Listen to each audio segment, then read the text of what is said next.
Edakiika zino ziri mukaaga ezakayita ku ssaawa 4 ez'okumakya oli ku 88 katonzi 8 yaffe y'obujjajja nnaku z'omwezi ziri 29 omwezi ogwokusatu 2025 tusinziira mu masengere ku mwaliro ogusembayo eri waggulu gy'osanga CBS radio ya nnyinimu gyetusinze ntubuukula muzindalo gwa radio yo eddoboozi lya musajja wa Kabaka Made in Sere ku nze nkubuza ku nato olwaleero programu eno eyitibwa paalamenti yaffe tutunulira ebintu bingi bibadde mu ggwanga lyaffe Uganda tujjukira ebibaddewo era bibaddewo mu ggwanga ekiri ku mwa gy'abantu gavumenti okusasula kampuni eyitibwa umeme billion 433 yali esabye paalamenti yali eyisizza 7 ne bagamba ezinaafrika tunazibaddiza kati ku 7 audita general yatugambye nti ajja kubeera 433 kwa balance tetumanyi wajja anaava era mutuwa mu ngeri ki tetunnamanya bibadde mu ggwanga lino eyitibwa Uganda ebirala bibadde mu ggwanga mubaddemu munaffe munnamawulire yatufuddeko Shaka Sali ono yakolanga voice of America mu America eyo Mungu yamujjuludde sajja batono abadde muna Uganda twalinayo omulala yakolanga mu America bamuyitanga muna Uganda naye ono Shaka Sali musajja yazaalibwa Kabaale n'asomera ewaabwe eri Kabaale na mu myaka gy'enkaaga nakola natandika bwatu n'agenda mu America eyo mu 1976 n'asaba kibayisa bwa refugee n'asaba asylum yakomawo yasoma nafuna bachelor's masters ate n'asoma nafuna PhD musajja abadde yasomera gye bayita University of California Los Angeles n'asomera ebyamawulire musajja ali mukakkamu nnyo naye Mungu yamujjuludde olw'okulwalira ebbanga mu ddwaliro eyo Sudiri bya Ruhanga kujjaawo yatugambye nti kujjaawo yafudde ku myaka 72 ku Lwokuna oluyise tumwogerako kubanga muna Uganda yali atambuza bendera yaffe ya Uganda nga tulina essanyu koti na muna Uganda akola mu America tikiri kisi kyangu nnyo ekyo umeme yonje kugambye era nga bingi ebigikwatako ebiriwo by'ebyokuba ensimbi zaali nnyingi nnyo ezagiweebwa webukeeredde olwaleero nga Rwanda ne Burundi zitokota kyabule kutalo lw'e Congo lwabizadde ndiyashimye yali ne Kagame mundu etokota ojja bitegeera bingi biri bingi nkuwanko etoloze eggwanga gwali mwaka guno gwennyini bingi ebadde mawulire mu wiiki eno tulabye bwoli w'NRM oyo mwalonze abakulembeze bammwe abajja abagenda okutambuza akalulu yazzeeko abaddeko era nga yajja okubakulembera akalulu kammwe eyo gye muli era nga omukulu oyo akyaliko nnyo ndowooza bamuwadde ekisanja ekirala bamuta Tang Odoy National Resistance Movement NRM yatudde SEC mu State House ku Lwokuna bakkiriziganyizza bakyusa obukulembeze obwa bayita top organ obwa National Resistance Movement NRM gyoli eyo ekibiina kyo kyalonze e Kampala era abannopo bali mu ssanyu musajja mukulu Limbazi Nalukola Eliasa yalayidde Sabbiiti eno byebyo bingi byebyo n'amataba gakyali ku mwa gy'abantu tetumanyi tuvunaanaani amataba tetumamanyi naye amataba abantu baffe mu nsi endala abantu bafudde 7 mu nsi endala abantu 7 okufa wabeerawo ebigambo bingi gavumenti ejja neeyogera minisita akwatibwako ensonga eyo n'ayogera naye mu Uganda byo buli kimu tekiba kizibu kiba kya bulijjo mu nsi endala omuntu omu n'abula nti bamuwambidde mu nsi endala nnyonyi ze zoonona ne zimuzaayo nti bamuwambidde Uganda nti mu America nga nnyonyi bakisindika ambasada nga ajja muntu waffe yabadde atya naye wano mu Uganda nkola yaffe yeeyo kkiriza nkwanjulira abakulu be tuli nabo wano okutuukirira ku saa 6 Imam Kasozi Idi wali nsaba Imam tule kusalamu sepo alhamdulillah wassalatu wassalamu ala rasulillahi sallallahu alaihi wasallam batuwuliriza ku radio y'obujjajja assalamu alaikum warahmatullahi wabarakatuh Okusooka munzikirize ntandike n'okusaasira ku ebyo Medi byagambye nti twafiiriddwa abantu mu kibuga muno 7 ng'amataba gakwa amazzi gabatwala tigabadde mataba mazzi ekyo kitegeeza nti waliwo obuzibu ku mikutu egitambuza amazzi kubanga ffenna abali mu studio muno tuwangalidde mu Kampala ebbanga ddene tebyaliwo maybe systems ezikolebwa ne location waliwo ekitali kituufu ndowooza kyekyetaaga okukola tusaasidde nnyo mwenna abaafiiriddwa abantu bammwe mu ngeri emu njagala kusaasira n'abantu ba Shakasali ayafudde emyaka kwe yafiiridde mu kutegeera kwaffe aba bulijjo mingi naye mu nsi ezimu abaga nti njaga 72 egiba kikyali wansi naye engeri ebbanga atawangalidde mu nsi ziri n'olwekyo kwokufa tekuliiko myaka generally omuntu aba atuuse ate mujjukire omwaka ogwedde baali bagambye nti akoze bamubika nti afudde naye nga tannafa naye omuntu wafa bonna tugamba nti inna lillahi wa inna ilaihi rajiun tuva wa Mukama Katonda era gye tugenda okudda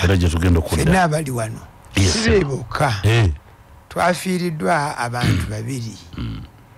2 ng'ate nze mbadde close nabo wafudde omwami bamuyita bakisuula yakolanga mu masanyalaze gano wakawempe embogo neweeseka muli naye yafudde era yaziikiddwa olunaku lwajjo mu ngeri emu n'omwami Isa Lukandonda yali chairman w'abasiraamu b'Essembabule era eyawoma omutwe nga yali alemesa okutunda ettaka ly'abasiraamu lye baali baagala okutunda naye yafudde era naye bamuziise lunaku lwaluli mwenna tubasaasidde nnyo bano ababiri bombi saasobodde kubaziika lwavunaanyizibwa nti nabadde ngenzeeko mu refugee camp ekiryandongo wafuuse refugee camp adde ngenzeeyo okukolayo service eri abantu abaliyo naye eyo mbeera eyo ndiginya ddala era bw'ogenda eyo bodda toddayo omuntu naga nti aleeta olutalo mu nsi yammwe wali badde omuga nti gwe toli mulungi kuba nasanze abasajja abaasomera ddala badokita nga bwolaba bwaniko bali eyo mu kampu tebamanyi kiddako baali bulungi n'embeera nebaleeta nesanze nga bali kiryandongo badokita badokita abantu abakugu nnyo senior lecturers ba universities bali eyo bakyanooya kubanga process yennyini nebwaba ajja okufuna ekyokukola mpanvuko n'olwekyo obwebumu ku buzibu obunene ensi bwewangaliramu kyenjayo okusembyayo wali omusajja mukulu omu kuba twadde basically tutta emmere naye twafunayo n'engoye neki newaba n'omuntu alina atuwa omufaliso twalinawo omufaliso ogumu n'omusajja nga mukulu ddala ansinga kuba ansinga emyaka mu kifaananyi kyeyabaddemu n'alaba omufaliso nga ye obwongo bwonna kwe bwagenze naga ne batamu emmere nabamu omuki najja gyendi nemugaa nti tetunatwagaba ngoyi n'agenda omuntu omulala eventually netukkiriziganya ne Haji Yusufu nti omuzeeyo ono ye tumuweki yadayagala mufaliso era olwakukutte bwati yakize twali tugenze n'omusajja mu Sudaani munne namugaa nti ya shekhena munzu sanatain nti mu myaka 2 seebakangako ku gundi ku mufaliso naye nafunye omukisa neŋŋendako mu nnyumba nga 2 la ilaha illallah kizibu kale n'olwekyo naye omutonzi tumwebaza kyenjaga kusembyayo bannange era manzaane era mpulidde ababuuza Medi eggwako ddi yaddi waliwo mikwano gyange abankubidde essimu waga nti namwe temugiteekako ku Sande mujja kuba mutusaze babaagala mande bawumire owulidde si ffe tusalawo okulabika kw'omwezi mu mbala ya kalenda y'Obusiraamu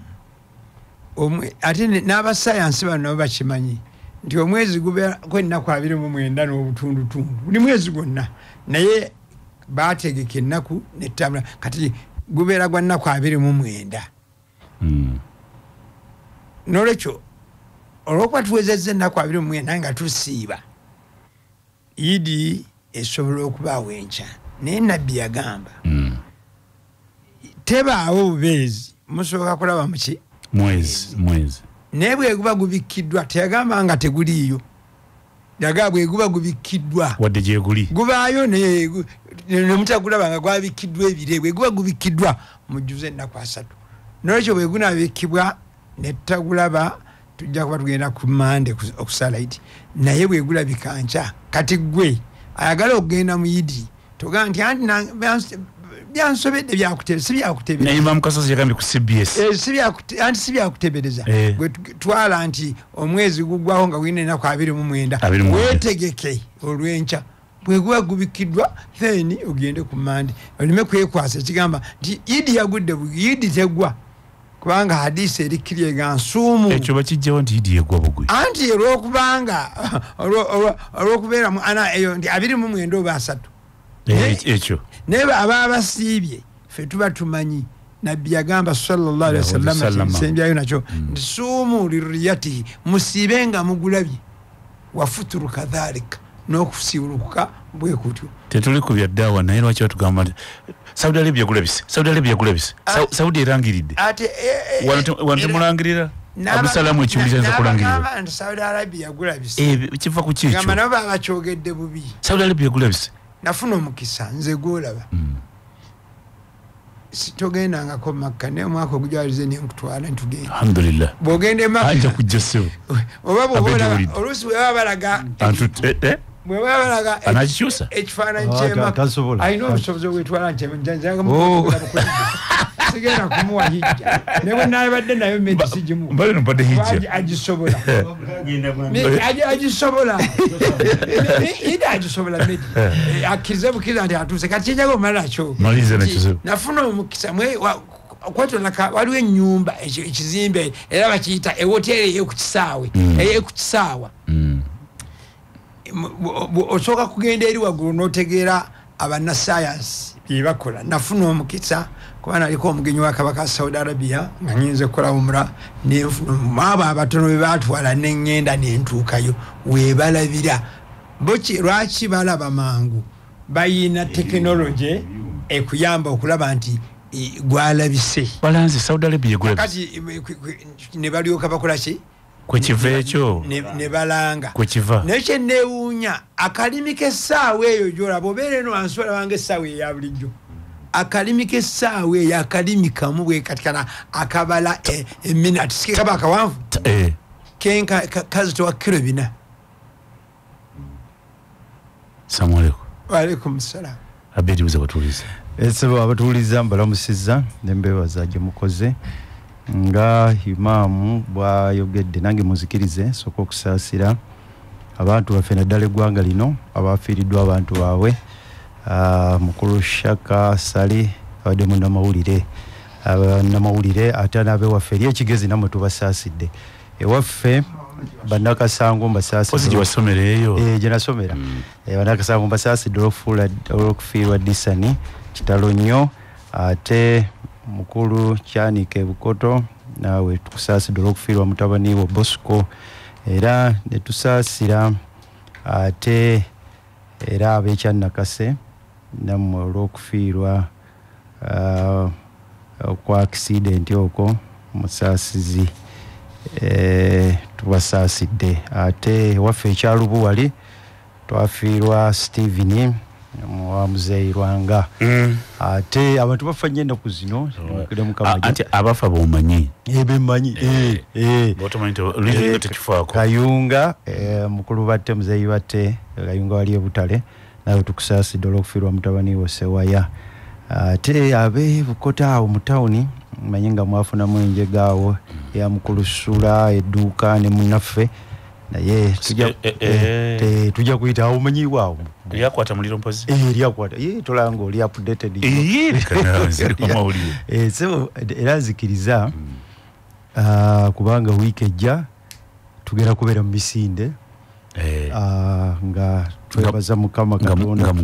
nga mukaaga nga tujjukira ngera twebaza mukama katonda olw'obulamu bw'abeene era lwasande nga mukaaga lwasande era twebaza mukama katonda amuwadde emyaka amuwadde obulamu twongera okusaba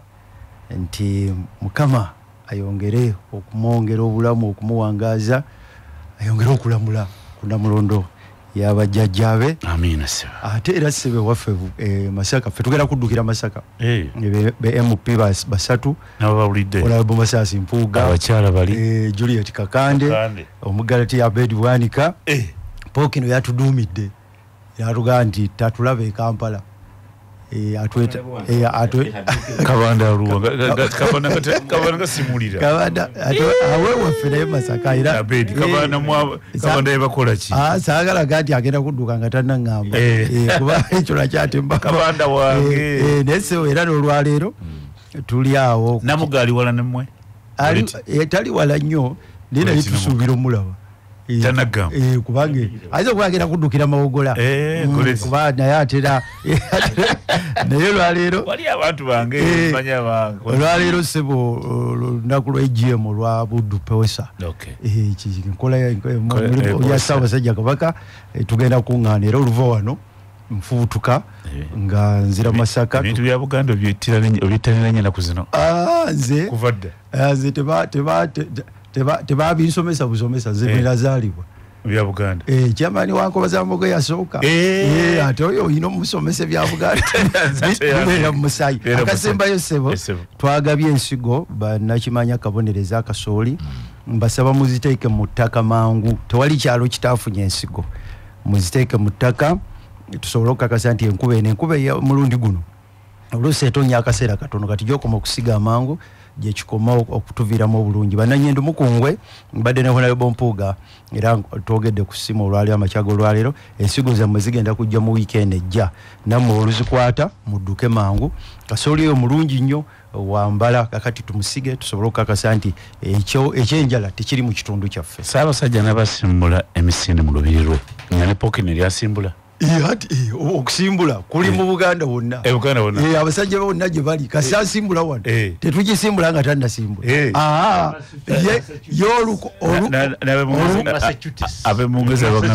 olububa bendera bwati abasajja be bonna bantu be bonna balina okusimbula temudduka nga tedduka nga ate egyo gibeera gyali Sebunya tusa salamu yo assalamu alaikum warahmatullahi wabarakatuh kisiibo mukyebale tukimaliriza kyo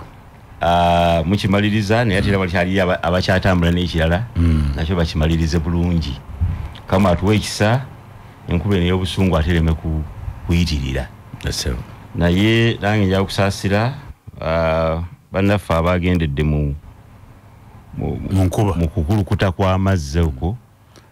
brown running water yes ate Katonda nannyamba bwenali nkola kadwiru nempitako eyo wansi mu bukoto eyo wansi ku nsooba eri mu nsoobe wamwe nsoobe naye nendaba ng'oluusi Katonda oluusi tumunenya oluusi ffeffe nnyini ne twenenya oluusi ate ne tunoonya bwe tunenya abalala naye nga ensonga luusi ekwata ku ffe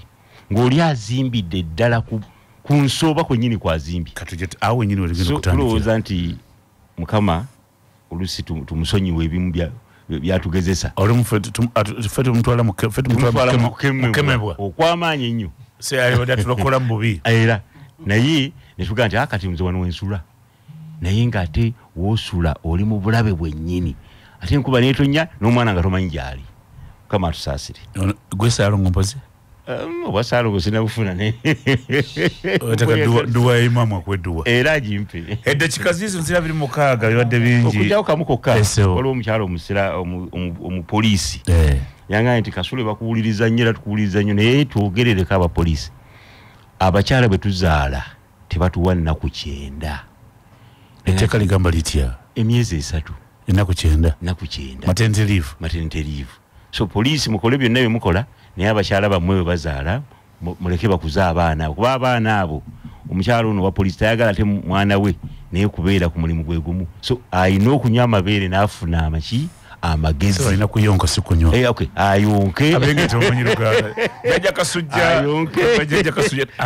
oluganda luserede ayonke akule ekimala alyoka amuje ku alyokande yakole ampuliza program wetu litandika tuba n'ensonga zaffe ezitukwatako ng'abantu abakoni bazituusa tuyina honorable Abedi Bwanika mu Galatia Imam Idi Kasozi waali Honorable Robert Sebunya Kasule waali n'omulajja kwetwegattako essaawa ng'etuuse katutandike wala banatusanga ampuliza era tujja kwawukana nnyo ebadde bitambula okulwa byogeddeko wano kyekigambo ekyamataba ekyo tujja kyogerako simataba kiraba tya Uganda simataba kuba bwe tulaba ku nsi ezulu mukoka amazzi amangi simataba kuba ensi ezimu amataba Abedi gwe mugande we Masaka simayo batugera kikubaganyako ebirowoozo enzikiziganya ne mukulu Sebunya ago simataba kiki ekyo ekyaganya amazzi okutambula byebisasiro katujjaawo katujjambuliriza kyamutaba kiŋŋaanye mukoka wabaddewo wiiki eno twotawana n'enkuba etonye ennyingi ennyo era nga mpuliza eyo twafunye ffe Kampala ekibuga ekikulu kya Uganda twafunye okwanjaala kw'amazzi era abantu 7 ne bafa mu Kampala muno era nga baatugambye tuna ebyembeera z'obudde nti amazzi enkuba ekyatonye y'obusungu kati tumanyi waliwo ebintu bibiri Abedi Bwanika wakitwa human mistakes netubona natural disaster kati ku bibiri kino kitwala mu Kampala human mistakes oba natural disaster kati awo tujja okutandikira ekyo Abedi yakutandikirawo ekyokubiri ampuliza kyensimbi y'omusolo ekiyitibwa umeme Uganda twafuna amasannyalaze January 15 1948 gy'emyaka 77 abazungu batuwa amasannyalaze mu 1999 byakyuka umeme evaawo ne waleeta kampuni gye bayita Uganda Electricity Generation Company UEGCL Uganda Electricity Transmission Company Limited netufuna ebitongole kyekibayita Uganda Electricity Distribution Company byemenyamenyamu neze twali tumanyi umeme twakulya fe ab'e Kampala naye nga abazungu 1948 gy'emyaka 77 amasannyalaze magajja myaka 2 agayise waliwo kampuni yali Eskom eva South Africa nenda nesikirwa ginairo kuva South Africa itiba umeme myaka 2 agayise era enkya ku balaza endagaano bwegwa ekituba tukyogera nnyo naye ekiri mu byo umeme esuubira okuba ku balaza eno ng'esikizibwa Uganda Electricity Distribution Company UEDCL naye ekiriwo nnyo kyekisente mmeka ezigenda okusasulwa umeme gavumenti ng'eyita mu balizi w'ebitabo yagambye nti umeme esaana kuweebwa bilioni 4.3 umeme yeega nti mwali wali mutuwa 853 era okulwanagana okwo byagenzeemu kyebayita ligo byagenze mu mateeka omu nga baga nti nga byagenze okukakkana bigudde mu kkooti y'Ebungereza gavumenti ega nti tulina okuddiza ssente Stanbic Bank looni yaayo era nga ne South Africa erina omukisa ku Uganda kampuni zonna ne banka zonna South Africa gitwewola ssente zaayo umeme okugenda kwayo omuntu wa bulijjo kuleesa ebintu bingi abantu kwogera ebigambo bingi sansa gatansa okuvaako ina gyoli eyo kyenjogera si kipya era waliwo abagamba nti UDCL eyinza okuba nga egenda okudda mu kifo kiri naye ekibuuzo ekyebuzibwa okugenda kwa umeme kitegeeza ki Abed Imam Kasozi Sebunya umeme yaani era yogera okutambula tulabe ekiki Uganda sente zigenda kubwala ani yakola endagaano Abedi Bwanika tutandika ku Membenda Wasoose na byombi. Tabuza byombi wasooseza umeme. Kansooke njogereko ku mazzi. Oba ku mazzi tosoka amazzi. Kubago. Tutasa abantu bafu. Si mazibu. Si mazibu. Twatunulidde kyanda ku nnyo nti Esebo. Abantu baffe 7 bafudde. Amazzi ago nga mukulu Kasulo ono bwayogedde si mataba. Enkuba yatonye nyingi. Neba nyingi. Naye si mataba. Amataba kiba kintu kirala. Naye amataba kiba singa emigga. Gitendewalirwa amazzi agatambulira mu negaboga negasuka. Amataba. Naye gano amazzi ga mukoka tiyasobodde kutambula bulungi nga bwateekwa kutambula. Ebyaganye mukoka okutambula obulungi biringa nga 2 oba 3. Ekisooka bwe bukyafu obugenda mu myala mu mikutu ebigoma kasa biyingiramu obucupa obukyafu obuveera amazzi gaba tegakyasobola kutambula. Oyo science? Science nate byaddi birabika n'amaaso. Era newonyesa nti abantu badde bagayita mataba. Kakati tuyina ekibuga ekikyafu nga Kampala. Ebyo byebizibu ebiva mu kibuga ekikyafu. Obukyafu bwaffe bwayiti. Tuyina ebigambo 2 byokugambye. Human mistakes ne natural disaster. Eno oboize naji mistake obocha okinafuiza. Human mistake. Obogambo bawaddeyo ne maxi. Naye eriawo negligence. Bulaga javu. Bulaga javu. Sewunyamanya olusi. Bano bakisubi obaluddawa. Bekisubi. Busoga college. Follow waferi ekimwanyi. Twalinga nga tugezaako. Human mistakes. Ekirungi bwe twabasanga nga mu university nga tubafuula babigere nga naye ekibuga obukyafu bwakyo bino byebizibu byetusuubira kaakano mu kibuga. Twetaaga KCCA twafuna abakulembeze abapya manyi nga ne road mayor akuwulira. Muwuliriza nnyo. Tewali kibuga kifaanana bwe kiti kasenkuba kati ejja n'eyoola ebisasiro ebisuula mu myala ebisuula mu mikutu ebisuula mu gundi mu bigoma amazzi gaba tegasobola kutambula. Kakati kiba kitegeeza nti tulina okukola ebintu bibiri: okugogola emyala, ekirala okuteerawo abantu n'okubasomesa. Yawula emirimu ani agogola emyala? Agogola emyala ye KCCA. Ate ffe ababulijjo balina otusomesa n'otuteerawo we tuteeka ebisaaniiko otusomesa. Ntaddeko ekigambo okusomesa kubanga abantu bava mu bitundu byanjawulo. Omuntu agenda n'ava eyumbe nga talabangako nti bw'oli omuyembe olina w'oteeka akasuka bikasusi mu kkubo. Najja naye n'abeera mu kibuga Kampala. Kakati oyo aba akyetaaga okukolamu omulimu gw'amaanyi. KCCA eveeyo n'enkola esomesa abantu ku buyonjo bw'ekibuga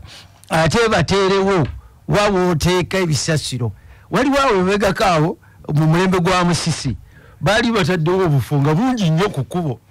nga buliko n'adivaati n'ennaku zino bwavaawo. Simanyi oba babukaddiya oba balaba nga tebulina mugaso. Kati enkola egenda otuyamba mu bibuga ebirala. Bo balina ebikebe mwe bateeka ebisasiro nga 5. Bakusomesa nti kino bateekamu plastic, kino bateekamu macupa gano, kino bateekamu bibyuma, kino bateekamu bino ebivunda. Naye wadde tewali wa KCCA kambawolereze baateekawo nnaku ez'obuntu obwo ngenda baata abascrap babutwala.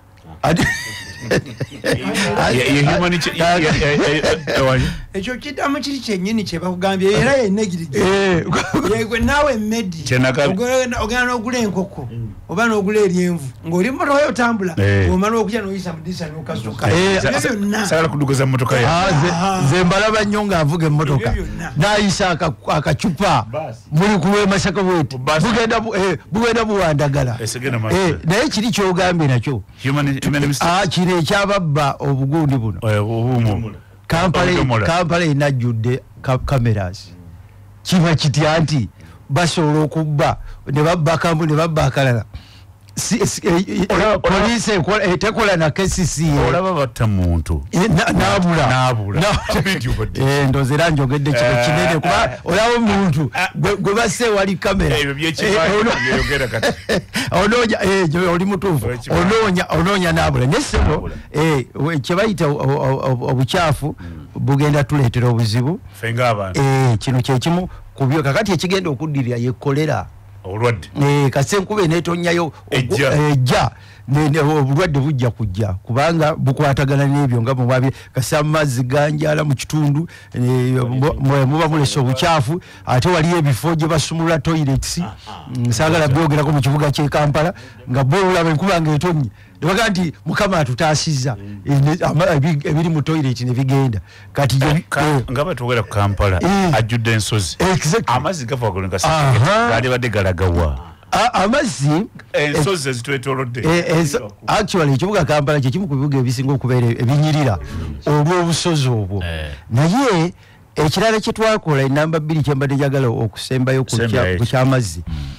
kwe okuzimba eno wansi si kizibu puli abantu bakitikolako nnyo reason nti manya twazimba ku ntobazi twazimba mu ntobazi kirala n'okuzimbako mu bisi eno mu vale mu biko naye ebibuga ebirala bo kye bakola emyala gino bagisima ne bagigaziya bo nga kigenderere nogisima ne bagigaziya mukulu Medina agenda kesi bakulembeze bakibuga aba city council kati nagenda basi n'abateeka Kampala yasooka baali bakikola kyoyita nakivubo gundi kyano kiki nagenda abantu abalimu mu kiseera ekyo nga kijjamu era sibalagajjavu kusuulamu kasasiro kakati nakivubo gendawo omulabe abedde sibe bavali mugolo Medi naliko mu kibuga bakiyita Singapore ne bansasuza $5 nga baŋŋamba mbu bagenda kunanguza omugga baguyita Singapore bwe nagutuukako nga gwekananga nakivubo kyano nempulira obusungu bw'amaanyi nga nasasudde sente zange eyowala nebungereza gyeguli River Thames okulaba engeri gyo River Thames sente ogulamu ne baggalawo nebagamba munambuza ati naye kakati nze kiri ekyanyiiza ddala nti ogwaffe gwenkalanga nakibo era kuliko obwato buli awo butono bwe butyo bwakanu bagatuulamu kakati omugga gwa nakivubo kyano twetaaga gugaziya waliwo project yawo emabegako eya World Bank yakolako naye ngaziya gye bagaziya yali nfunda nnyo kubanga obala mazzi bayinginia bali badde baabala amazzi g'ekibuga y'amazzi kati olaba enkuba eno eyabaddewo bayinginia ba City Council bali badde baatulaze obungi bw'amazzi bubayambe okugaziya emyala n'okyokola naye kakati ffe ebyo bibeerawo ne tugaa nti bantu musanvu bafudde naye nga ekyokola tekitegedde tukirize katono mwongereko bwongezi katono kuba akyogedde naye ensendera zikola ziti Singapore nze banambuzaako mu America omugga otamaka mu Friday naye nga baga nti ngenda kulaba alligator kakati alligator galinga amakonkomi obukonkomi obutuututu obwebuto naye nga emayuge nawulidde nga zaalidde n'abantu abawuwa mwegendereza mugende emayuge mugjeyo gonyizo eziri abantu akati bakutwalulambula amakonkome ne mu Kampala wano bwe nayise mu Semogerere zone wansi mu Mulimira zone ng'enkuba emaze okutonnya munyirira okufa obufi naye ng'ate wiiki eri nga nkola ddwiru nayitayo ng'ebisaaniko bingi nnyo Sebunya ebisaaniko byonna enembeera toilet ne biyingira mu Mulimira enembeera tukiyetangira tutya tutaasa bulamu bw'abantu bawa amagezi ku leediyo y'abeene abantu baffe City Council ng'epulaninga buli muntu ali ku mugga gwe tumanyi emiga ya Kampala tugimanyi in fact mu primary twagisomanga mita abalekeyo mita 3 vaawo wetangira okufa kuba okufa kino kikwata kuba okulembeze bw'ekibuga n'abantu abakulembeze b'ekibuga n'afa abantu abakibeeramu okumakinga waawo omuntu we yandikomye okuzimba. Okay. Okitegedde? Yes sir. Olwaliro bwe nva wano ngenda ku 6th Street ne ku 7th Street. Ngenda ne Gambots. Ngenda yo kuba tulambula office ya Prime Minister tulambula enguudo City Council zekola. Yes sir. Naye eri abasajja in fact mabayita abasajja bakiwajibe baki bebeera baddira emikutu egisaza amajje eziva ku 8th Street gijje ku 7th Street kanyogoga ne bagizimba kagazimbe kati abakola enguudo bagamba tetulina amazzi gye tugatwala tulina gayisa wano obagayise edda pulani we bagamba KCC yetu sasule tuveewo nga mwakimanya industrialist City Council ekimanyi ne bakkiriza abasajja ne bazimba ku myala era eyo gyogenda emmotoka enkola era gindaga mukoka etute emmotoka kubuuza City Council otuuseewo okugyawo abantu bano bagamba Prime Minister nti bagenda kujjawo babajjewo kati ekitegeeza nti bannayuganda abasomye n'abatasomye ffena tufaanagana abantu bafudde ffena ne twogera ekyo ne tussa ku anti bafudde naye ng'ekintu ekyabasizza ffe nnyini bakiwagi tuli abasuula kazambi muki mu nguudo n'abazimba ku mikutu gya Imaamu olina kyongera ku kyamazzi ago tutasobola mu bw'abantu nakuba ekyajja nze njagala ffenna twenenye olw'okusuula obuvunaanyizibwa bwaffe kuba twakakasa oba ebintu byano nga oli bwagambye honare bwagambye nti kyano oba we baali badde bayisa amazzi emikutu entegeka yaagyo era eringa bwolaba twakera ku makino ga nti omanyi enguudo ziri gundi tukole bypass ne bypass zenyininyini netukolaki tuddamu buzzi eyo kagamba eyo efuusa empisa ya wano lwaki nga tulinga abagamba teri balondoola kati ono agenza n'agamba nti KCC okusasula simanyi KCC yagenda kujja ssente zisasula bantu abo because kuba KCC kati nayo essente eri managed ne central government ono gyagenda okukiikirira ng'agendayo kati obuzibu buli ku ani alina obuvunaanyizibwa ani ateekwa okukola ki ekyokubiri abantu okulaba ensobi nti bagamba nti tokkirizanga nsobi kubanga gwe kuwa omukisa mu kiseera kino ejja kutuuka wogenda okutuukirako okufuna obuzibu ekyo kibeewo nze nalabako amazzi lwe gayitirira ku Lake Victoria eyo ne gasaasaanira baliraanwa nali mu muzikiti ne mbaga nti nze omuntu yenna yagenze n'ozimba n'olumba ekitoogo eri n'ozimbayo sirina sympathy naawe ng'amazzi gazze kubanga ekyo okimanyi akukyala abantu abamu bateekamu ne ssente nnyingi ne bayiwamu nga baga nti ettaka limala ne beerabira enjogera y'Abaganda gye bagamba nti amazzi gakulukutira gye galikola ki gwe bw'onaagenda mu kkubo lyago oba oyagala oba toyagala olwaleero oyinza okuwona enkya togenda gawona kubanga go eyo kya butonde bwago nakyo bwekityo bwe kitambula nti amazzi tegalinnya lusozi gateekwa okufunawo awali ekikokko ne gatambulira omwo kati ono kasasiro gwe twogerako ffe kizibu KCC ebimu yebireeta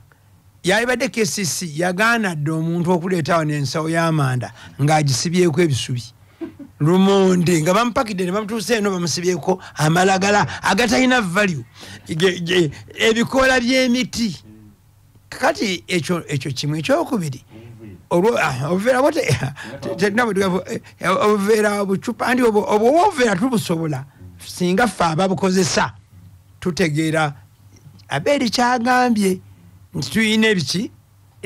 ebyenjawulo buli kimu tukiteeka lwaki kubanga obuveera baburecyclinga bw'oba wabutadde bwokka oli agenda okukola ekyasanga buyonjo bw'ogattamu ebicupa biba tebikyakola ekyokubiri tubadde mu dry season mu kyeya kitono kati emiti nagyo givaako amakola ate nago mangi kuba gyetegekera enkuba gisobole okukola ki gibeere enkuba wenagenda okutonya gigenda okuleeta ebikoola ebipya ebigenda okukola emmere empya gitinte nagyo nga kikoze kati ebyo byonna babikoze eki kwekyo kyeboogerako nze nakirabyeko physically nze nyina emiti mingi awaka wange emiyembe enkuba bwe yatonye mu mukutu oguliwo ogutwala amazzi era bwe bati bwe babisise kuba gayanje ne gabitwala ne gablockinga channel mwe gateekwa okuyita ne bidda ku kati nze wendi immediate ngenda nembijjawo oba nenga omuntu nti bijjeewo naye kakati wano ebyo byonna bwe bibaawo teri agamba owulidde so twetaaga okuddayo ffeffe nnyini tulongoose empisa zaffe engeri gye tukozesaamu ebintu bino nga oli wagambye nti abantu bangi tuva wala kati nze gyeri gye banzaayira bino byonna byaba bebikola birazeewa tetubifaako gwe gye bakuzaalira temulina byonna tebakwatako kya bulijjo nemasuulira kyekimu katwale Kampala si bwekyo bwekiri kakati ekyo human mistakes oba natural disaster eno si natural disaster yali badde ng'enkuba yabadde y'amaanyi yakibuyaga ebizimbe ne bigwa emiti gyonna miti emeka egyamenyese enkuba yabadde nnumu eno lwakuba yabadde ng'ennyingi neesanga nga twayonoona amakubo g'amazzi sayansi nomwamusoma n'abeedi ono naawe gwenga omusomesa enkuba nekyoyaga tusobola okutwala loole sino track niyo omuntu temutwala omuntu wazitowa ki bwenkana ki sayansi kyoyo anti omuntu enkuba esuula ekizimbe niyo omuntu temutwala sayansi kyoyo anti omuntu azitowa ki amagezi agalowooza nti wano neekole nti naye bino tebirina kisirako kyabedi omukulu avudde obuvuma era abadde akutunuulira agenda gerija empewo gyebalusoke ebyo byoyogedde ekusuula etwala omuntu ensooka etwala ebizimbe n'emiti netetwala muntu bagamba aganya okubuulira ono aganya okubuulira tebalina tekinologi amutema atema ensooka naye bwotagitema ekututte sayansi oyo abasomesa mukoze bubi atwala ekizimbe netitwala muntu ebesimbye naye wemala okutandika kukalu tolina wegitkalwala omukisa guno kulamusa kubawuliza ba radio yaffe enganzi ey'obujjajja naye mu ngeri enjawulo abagiwuliza nga babasinzira ebuvuma siri mutuusi wa leeti era mukulu medi wantegezeza so situuse leeti ndi physical planner professionally yes ku mulimu gwaffe emibiri tusoma kuteekerateekera bibuga naki n'ebyalo kakati subject oba ensonga eri mu ddiiro tutasa abantu bafa atanafa twafiddwa abantu musanvu bateekateeka naye be bateekerateekera bo beeyisa batya ensonga ziri bbiri yes abateekateeka bateeka nsonga ndala naye be tuteekerateekera tweyisa tutya era olumu n'abateesiteesi bennyini bo bakola batya kakati waliwo abaatusookawo abaateekateeka mu biseera ebyo abaateekateekanga ne be baateekerateekeranga ebintu ebyo byonna baali babyagala nga baagala enteekateeka ennungi olwaleero abateesiteesi ne be bateekerateekera bonna embeera ennungi bagivaako ne bakulembeza ssente naye imamu atugambye nti abaatandika ekibuga yes bakitegeera mangu mugyegambe kyekikugambye mukomedi obulamu bwabwe era mu biseera ebyo abantu biseera ebyo balina obwongo ng'ekibuga ekikulu oldi Kampala agamba nti tukoze oluguudo lwa mitaazi 6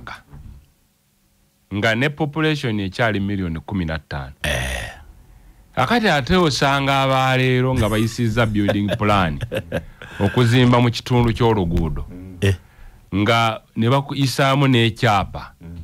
oluguudo olubadde olwa meters 5 ne lufuuka olwa meters 2 ng'ab'ekiseera kiri baagamba nti lubeere lwa 3 nga n'emmotoka ntono kale ate ow'omulembe guno ng'emmotoka nnyingi nnyo ate ye n'akulaga nti ate oluguudo lufunze ebiseera biri abantu babeeranga ne plots n'abeera plot ya eka namba ennyumba kagali erina asimba emiti eno muddo ono biki ennyo oyo bwe yafa abaana be abali mu Kampala muno eka yaliko amaka gaggadde basalako 3/4 ne bazisalamu plots ne baziguza abantu abaki nga bo ne compound yenyirira olwo bagiraba mu kisa gwa sente olwaleero awaali omuntu omu ne compound yayingizanga amazzi nga gonna tegakulukuta bukulukusi kakati olwaleero waliwo buli omu buno obutono oli agamba kapoloti kendiko bwe nasimbako emiti ate enkya we nabeera n'omukolo tenti n'agiteekawa kati yonna abeera pavers amazzi gonna ne gakola ki ne gakulukuta bukulukusi so kakati waliwo ebintu ebimu nti tulina abantu b'ennaku zino ebintu bingi bye tutakyegomba tubyagala naye okwegomba kwaffe kuki kutono kuba abantu bawuli beegombanga laba compound y'omusajja bwekola ki bwenyirira owaleero eyo compound yenyirira agamba wano nenyongerawo apartment wano so nazimbye enyini compound neyetolooza naye nyini nanyini land road naye neyetolooza abapangisa ne bamwetooza ne bamuzingereri nga takyalengera naki so kakati yembeera yitukola ki kakati wano kirwakuba tewali plan nze nali physical planner mukono municipality waliwo ebitundu bye nazigaana okuzimbamu ekikusooka emirimu abantu abazimba mu nguudo ne mu myala bazimba lwa mukaaga na lwa sande ennyumba ogenda okutuuka ku Monday ng'eri call plate etteeka ligamba nti ennyumba eyo ng'emaze tuuka call plate olina gimenya na court order eyagenze eyazimbye paka call plate eyazimbire ennyumba ekikyusa call plate munaku 2 alina obusobozi okukolagana n'omulamuzi okulemesa court order eyo okuyitamu kitegeeza nti emikisa mingi tibwemala okutuuka awo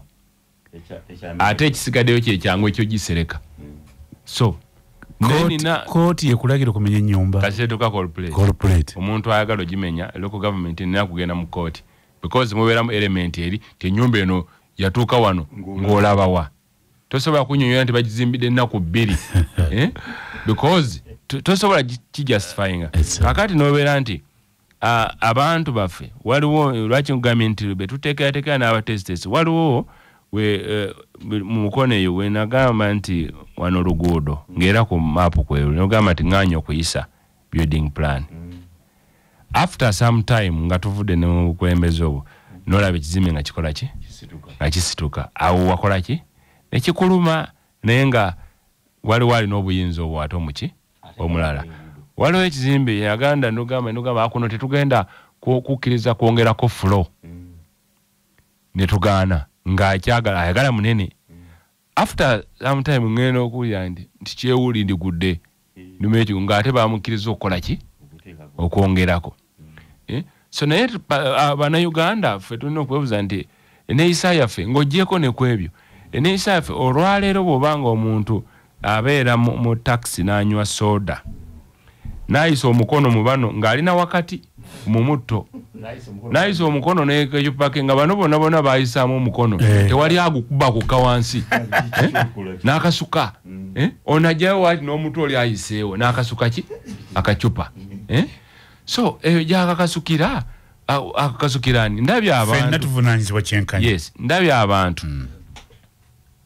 perception n'endowooza y'abantu ndabye abantu ng'oli agula engege gyagenda okulya ewaka ne famire ye n'agisiba mu maaso g'emmotoka ng'enkuba yatonye n'avuga okuva mu Lwera ne wali okolansi ng'ekikubo kyayitamu kya ttaka engege zagenda okulya ewaka ziri mu maaso ku number plate zona zijjudde ebisooto n'enfuufu ne mu biseera bino ebyenkuba bino era azisibayo ng'oyo kyalina mu mutwe gwe nti bino ebyennyanja biwunya mu motoka bijja kuwunya mu motoka n'atuuka byonna byagenda okulyanja kakati ye community gye tukola ki olinga tasobola agamba nti bino ebyennyanja mufuna wano akabox nenteeka mu motoka yange oba mu buutu naye nga ye perception yako so kakati ye community gye tukola ki abantu community tulina okukanya nti omutesitesi omukulu chief architect ye Katonda yateekawo ensozi ng'eyo tewalina kugendayo mazzi galina kuvaayo buvi negaserengeta kati era ensozi zonna twazizimbako ekiziyiza kyonna nazino ensooke zino zolaba zino ne waffe zibeera every day ne wiiki ewedde wakoze eki kubaza kirwakuba nti gavumenti eno yazireeseewo n'okuva edda zakolezalo naye watuukanga mu kibira n'olaba ensooke weyayise ng'emiti egiri awo gyagudde n'ogamba eno yabadde n'amaanyi kakati olwaliro weeva ku mazzi ne obstacle yandibadde y'amaanyi muti kyova olaba nti gwe omuntu ensooke tekusuula kuba toli obstacle oba lwaki oli light nnyo toli obstacle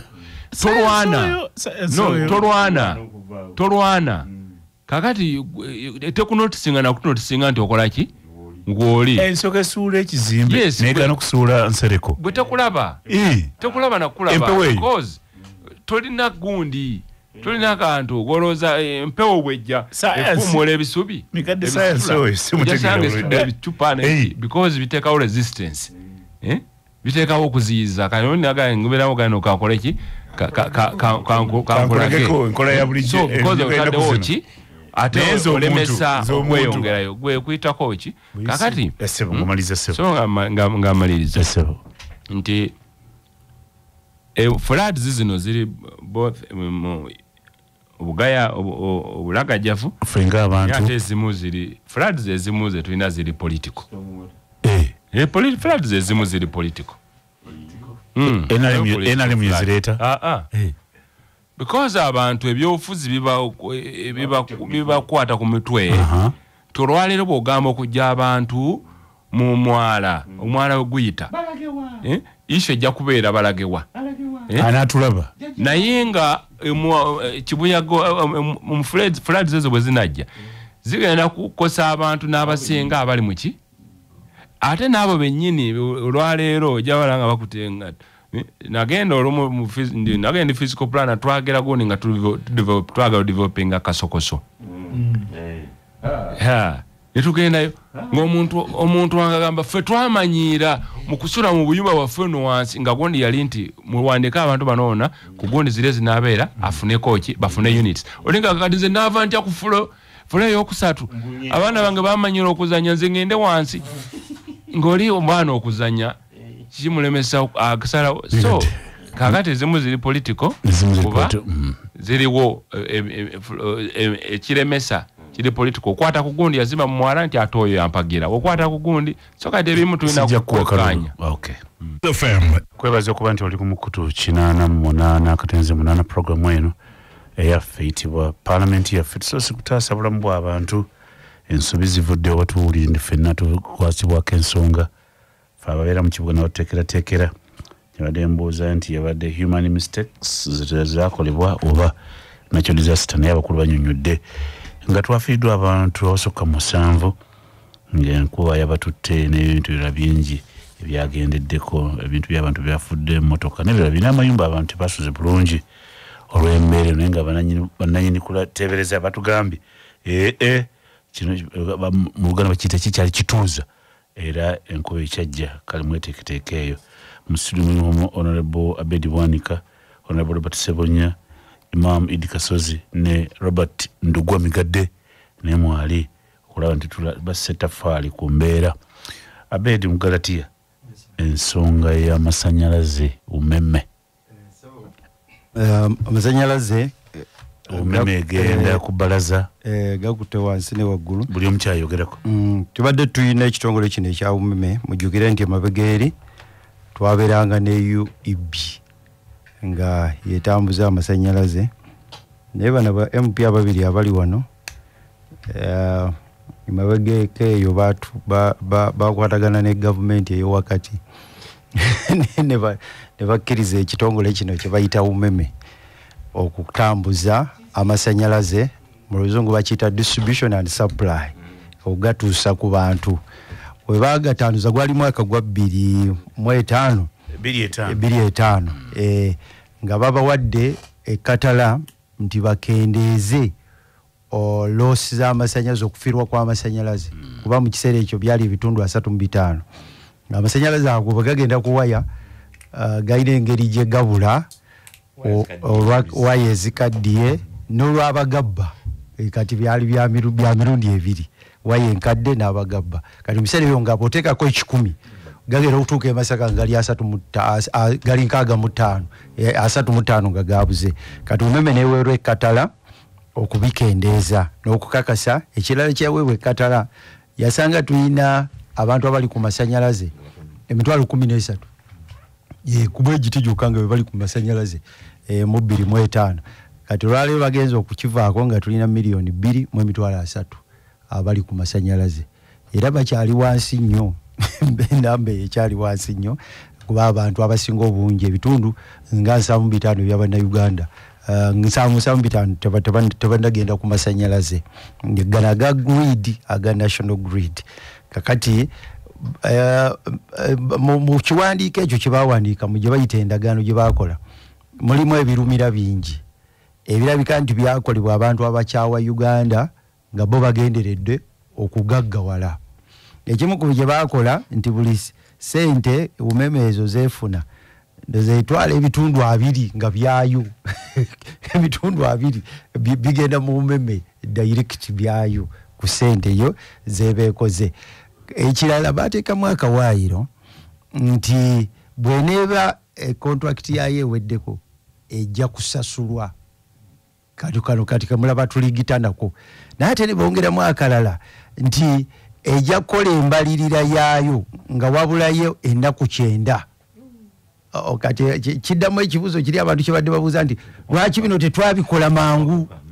kati bano ababbi bamanya nti bwe tubikola amangu bwe batuwa gaapo ebibala amangu tujja kutegeera nga baagala mu kumaliriza gye tuba tubeera mu kafubutuko kubanga bwe kabeerawo akafutuko tenakuza mwezi 3 umeme gwako ate bwe gwako mugenda kusasula sente nyingi kakati nga tekituwa kiseera kati bwe mmadde mulaba mu parliament emisinde ne baleeta ekintu ne mutakikubaganyako na birowoozo temulina budde kutuukiriza buli obubbi bw'abali omupango gwe baapanga mu kiseera ekyo sijjukira ni yali Attorney General abakulu bano bajja tujjukiza kuba Attorney General ne Solicitor General be balina obuvunaanyizibwa okutunula mu ndagaano zino okulaba nti tuyinza okuba nga gwenjogerako yali Attorney nga yafa n'okufa kati handi kakati Chidu makubu ya yafa kakati njogera kuba ku bantu betwakyasobola kuvunaana naye mu ndagaano za gavumenti mulimu abantu babiri abakulu omu bamuyita Solicitor General omulala bamuyita Attorney General be bateeka okutunula mu ndagaano zino ne balaba nti Uganda tebbibwa neewuunya endagaano zino engeri gye zaayita ku desiki zaabwe n'ekirala n'abano bannyini kabineti endagaano eno bagitwala mu kabineti n'egituulamu ekibuuzo era nakyo kyembuuza twalina memba ba kabineti bafaanana batya abaali tebasobola kulaba nti Uganda bali mu kugibba yes umeme yani nanti kakati ebibuuzo kubanga gwe baleese kabineti kabineti oliwo okulwa Abannayuganda abantu bakoze endagaano nfunga bwe mugiraba ne Attorney General kati aliko naye yakkiriza nti eno endagaano nfu nnyo yayimiridde ku floor of parliament nga mutunulire nakati banne kyetulwanagana nakyo kiri owakiwanuka naye yakkiriza nti tulwanagana lwakuba endagaano yaliki naye kati ebibuuzo binebuuza Attorney General oli kuba oyo omu ate yali first class lawyer makubuya yali first class none yali amudiridde oyo bonna baali babwongo kiki ekyabayitako kabineti yonna kwolwani yagikyeyalinga ali acharinga cabinet nti atuuka obutalaba nsonga zino balaba yebase ne bakikuba ku mmeeza bakiyisanga ebifo ebimu gamba kyayita kitya kakati endagaano eno gye mulaba etutawaana ewa umema amaanyi tegawa Uganda government ekyo nakyo abantu njagala bakitegeere twasayininga endagaano nga ffe tetuwaayo twanyiwadde naaka ewa bali abafuluma kakati bo bwe bamaze okubala ne baleeta ekibalo nga kiga nti batulanja $2,000,000 234 wetwogerera kibabo bamaze basasula jjo $1,433 naye kati ulira Minister of Finance ekikakasizza ulira gye batandikira batandikira mu 234 kakati ezo 234 nga ffe tulina okudduka auditor general atutaase atule mu bitabo byabwe kati auditor general yageze okuvaayo ye ng'aga nti ziri 18 zezo kakati zogamba kuba gundi tasobola kusasula finance okujja ko auditor general ng'amaze okubalirya parliament ng'ekiyisizza kati eno gye mwalabye nga tutudde ku Lwokuna twatwadde tutudde kuyisa ekyo kukakasa nti basasula ebituufu naye era mwabali mu parliament kubanga mwakkiriza okwewola ssente okusasula omeme nga gisasula ki anti kati wulira akanyomerera bali mu kanyomera ako mwe batu March nga abiri parliament nagiraba yesa proposal ya government okwewola $1,900 ze billion 7 okumu Stanbic Bank eri South Africa era kati ekyo mwawula zaaki basasula ki twababuuza ekibuuza muri mu parliament twabuuza ekibuuza abakulu abazireeta ne tubaga ekisooka lwaki tetulinda auditor general n'asooka n'abala ne batuga nti obudde bwe tunaddamu ebyo ate bagenda tuteekako 10%. Owulira era kiri eri mu ndagaano naye era ne mubano nze nayo natandise okulanga nawo waliwo ebituli mubano wennyini abaliwo kaakati kubanga kakati ne tubaga nti tulinde bamale okuleeta ze banaleeta ze tuba twewola naye twateekako dda omukono parliament neisa lwakuba twateeka mwaka waayiro simanyi mukulu balababiri bajja tuyambako twateeka mwaka waayiro nti balina kusasula ziri auditor general zakoze eki zakkiriziganyizaako kakati tujja kuddayo tubabuuze tubabuuze ndoza kati ziri 7.2 balance wa $7.2 million bazigenda bakola ino zireeta mu parliament ate tuziyise kezigenda okukola oba okuga nti tuzizaayo kakati awo wetuli nenge ebizibu byava mu ekyo ekirala sebo kyemba njogerako ekyaffe ekyabatuuze umeme abantu era bagisasula ssente nyingi eza connection neta connecting amasanyalaze netawa abantu baffe masanyalaze muliro netabateekako bagamba waliwo project era bamukulu migadde bano nga bali mu parliament bagita scaling up bagiyisa nga ogendayo n'ocollecting nga tolina muti abantu ne basasula sente zaabwe ne bawayalinga naye na buli kati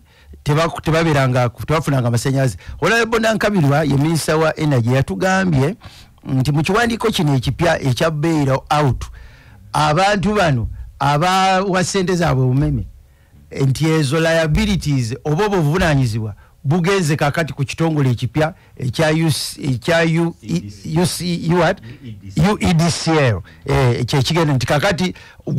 akakonge kaako kewasasulira beera nako bano banaba bamaze okubukaala mu ntebe tujja bategeeza mugende mu kitongole ekyo ekipya babatereka amasanyalaze kakati awo wetuli Imam Kasozi South Africa bayina ennimi waliwo nagendayo waliwo Afrika ekyani nanyini umeme abali mu parliament ababiri bo basobola okukasta webali mbadikamba Imam Kasozi South Africa nagendayo bakozesa olwafrikana bayinayo oluzungu olukosa oluzulu waliwo oluvenda waliwo bayita Swana Songa Swaiti lawita naba waliwo omuwala mukwano gwe yaliye mu Ndebere yanganza from Ndebere simanyi Ndebere nga yogera Ndebere umeme kya Luswayiri Imam Kasozi umeme kya Luswayiri ate nga umeme yava South Africa temnikuwa ennimi ezo temuli mu Luswayiri. Ani atuma umeme ky'Oluswayiri kampuni y'amasannyalaze yani oyo umeme Luswayiri teologera South Africa sebo nga sinatuuka ku ekyo omukulu bamuyita engineer Muwonge sebo uno media uno bakabubu omukulu bamuyita engineer Muwonge abeera najja nankumbi akugambye nze engineer Muwonge najja nankumbi message eno jimpeere made in Sereko yakumpewo Uganda yafuna amasannyalaze okuva ku ewa Queen mu 1908 nga galeetebwa omuzungu Access Bell twamusoma mu joko governor eyasooka mu Uganda Access Bell abazungu bwe baali bagenda mu 1954 ne bagamba gavumenti ya Uganda eronda akakiiko akanakuuma amasannyalaze gavumenti kwekuleeta UEB era UEB ekyaliwo ye master w'amasannyalaze era amasannyalaze kirabo Queen kyeyawa Uganda free nga kikuumibwa gavumenti ya Uganda ebeerako eyo information gyayagadde ngiri muneebalize nnyo message yo njituusiza sebo kakati kiri kyobuuzizza abantu bayinza tukomyeyo ku mukutu 88 kalinze 8 yona gy'osinzira okuwuliza nkwebaza nnyo oleka nti oli ku mukutu kitundudde ekitongole kibadde kituwa amasannyalaze tukyesibyeku lwa ssente ziwanyisiganya emikono imangasozi adalina omuzinalo naye akyayina akasimu kakwata migadde Mukulumede eyo mukitegera muti ebuvuma ekisooka bino ebintu byosanga byandiise nga sibitegedde singa kyali mu kifo kino kyendimu entegeera yange yandibaye terina njawulo naye muntu wa bulijjo ekisooka tulina okukkaanya nti UEB eyavaawo mu 2004 newaddawo umeme endagaano yali mbi nnyo bw'otunula endagaano n'ebibonerezo byebaali mbi nnyo byebateeka mu ndagaano mbi nnyo singa temukola kino tujja bakola kino kugamba spirit n'omutima mwe yakolebwa twalinga nti Uganda teyakiikirirwa twalinga nti bagitukolera nga tetutaddeeko mukono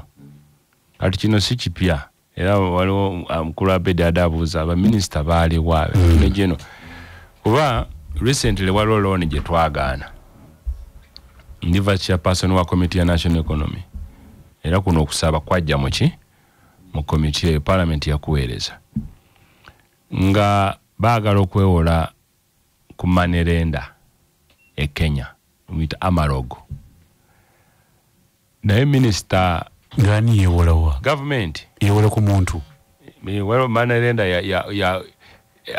waliwo abamwita ranger tugende katono nnyo yes government yes yewola ku muntu ngeri manerenda oli manerenda yes Uganda ituse kweyembeera akola andi kati Uganda eri kweyembeera yewola ku muntu nenga sente zetwogerako ki si nyingi nga nyingi kakati minister n'akireeta ffe mu kugezaako tuba tulina obudde ffe mu kugezaako okwekenneenya empapula zonna yesebo tugaba minister no it was $500 million omuntu ng'azirina ye yamanyi ababatisa nabo n'akola ki nawola n'azifuna abantu abasinga baida abawola baba tebalina ssente bawola z'abalala yesebo kakati netugaba minister no minister naye waategeera n'agamba muntaasizza era netugenda fulo ya parliament netukigaana ne minister n'akikiriza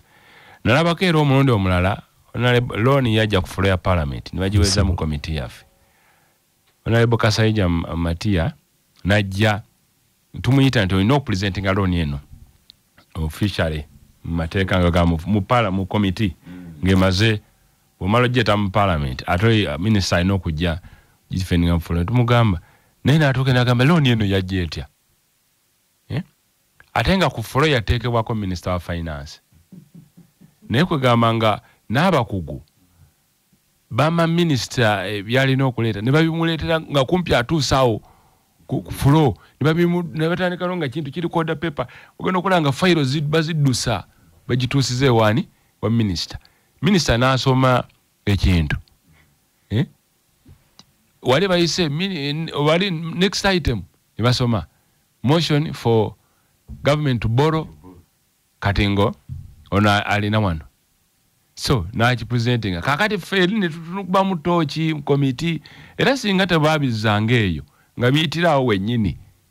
I'm telling you cyane bade kisoka nokusoboka omuntu okuleta motion etunda egwanga nafa baliri mu ne tutunda nga tetumanyi tuli mu kutunda ki gwanga noberanga headmaster gwemmanyi waliwo headmaster abasomesa bali bamukowa ku ssomero ne bakolagana ne secretary nawandika ebbaluwa resigninga awandika ebbaluwa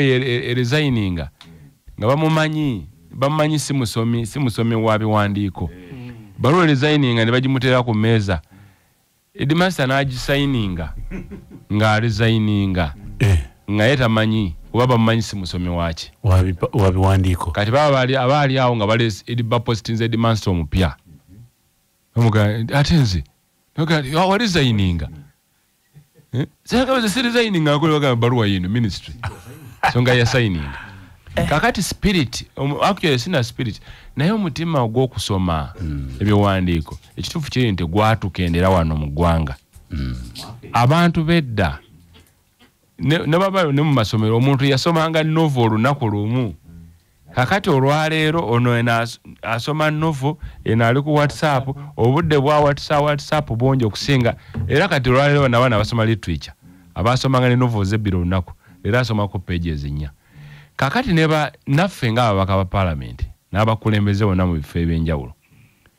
abantu bakyasoma biwandiiko ensonyi okusazaamu eno komiti yatudde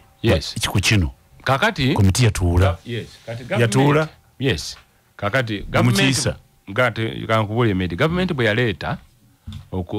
yaleeta okusaba kuno mu parliament kwasooka bakuweereza mu komiti na $190 million $1,900,000 kati $1,900,000 nsente zatandikira mu $235 omwemezi yali akwotinze kakati office ya auditor general nga talina bukugu bukola audit mu company nga umeme ebintu byerina ntiagana tunakola tutya audit mu waya nga talina bukugu obwo mu transformer kati ne babeerako company ey'omu America gye baleeta nga auditor general agamba nti kuba obuyinza nti katusabe company erina obukugu etuyambeko nga contracting out tuyambeko kati oli mu draft report baga nti wadde bali bakotinga 235 nefe mu kulaba zinza kubeera mu 19 eyo draft ki kakati nayo olonga umeme ekya investinga n'amasanyalaze abantu bakyaganywa kubaago etoolako kukendeeza kuki kubanja kakati ministry egenda okuleeta okusaba okwo mu parliament nti $190 million jukira twamala okuyisa mu supplementary by then auditor general figure gye yali akola ki alina kakati bagenda okuleeta nga bagenze bagatiriza bagenze byakugatta toolako bono gundi sebonye anywedde amasanyalaze buli lwoganywe waka kola olunaku waliwo zosasula biro ekola ki ekendeera biro umeme zebanja kuba ku ezo zosasula waliwo ezikola ki zetwalako kakati netugenda okukola report nga batugambye nti Electricity Regulatory Authority ngegambye nti latest update ya $1,000,027 netugamba parliament nti kyandibadde kirungi tulinde auditor general naye twamusinka natugamba nti mumpe mu wiiki emu nja kuba maliriza okola ki omulimu guno tumanye figure entuufu nga ffe twagala kuyisa 19 kakati abantu abakola endagaano eri abamu bayinza okuba bakyali balamu era bakyagiganyulwamu bo nga baleetera gavumenti n'okuteekawo embeera kandi bannange bwe tutakola leero ate ze tugenda osasula nnyo penalty ennyo nnyingi n'okusinga ze mwagala okola ebiseera twali mu kizikiza actually no nawano ennaku zino sebo ekizikiza ne kitandikako sebo amasanyazi gavudengako nogamba nga gabadde tegavaako nga umeme tenagira kakati fene committee era njaga okubulira nti waliwo butakkaanya committee ne tuyisa report nga ffe tuganya okuyisa $1,900,000 nga tugamba nti figa betwagamba omuwendo ogunaaba nti tulinde okuyisa zino tulinde omuwendo ogunaaba guvudde mu auditor general kuba yali yatusaba lwakubiri olwa weekend nagufulumya omuwendo ne gukola ki gufuluma zizali 127 musere yali provision nafuluma 118 ekyo kye twali tukola ki mulinze naye ekirungi zibabasasudde jjo ekirungi mu kuyisa tetwagamba nti naye kati nawano laba obuzibu buli ripooti yaffe era ng'obolya nti ripooti yaffe abaali bagamba nti tulinde olwokubiri omubaka omu ya moving motion ekasuka ripooti yaffe edebbali ku fulo era bamutwanyiiga because era neeyisa question yali nti kuyisa kuba yandibadde nti motion okuyisa report kakati oli wamala okusuula report yaffe motion yali isooka tu report esuulibwe ebbali ne $1,900,000 ziyite kakati nekitunyiiza ekituufu kiri nti kuba twali tulowooza nti kitwali tukola kyali mu good spirit sirwakuba abamu ne batandika n'okugamba abo bakolagana ne umeme olaba batekawo n'embeera bakolagana ne umeme tebagala ne mutandika okuwulira waliwo abantu abali batayagala umeme egende nengamba which spirit kakati ebyo biri mu parliament yes so gundi neeyita naye ekikulu kya byonna sente zino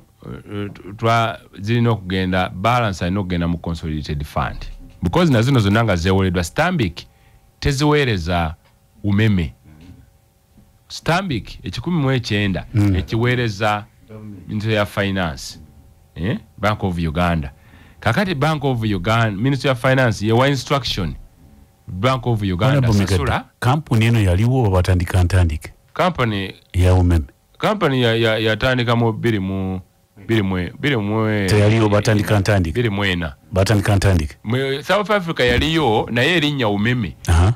eri terikolaki wano different company different countries countries amawanga ag'enjawulo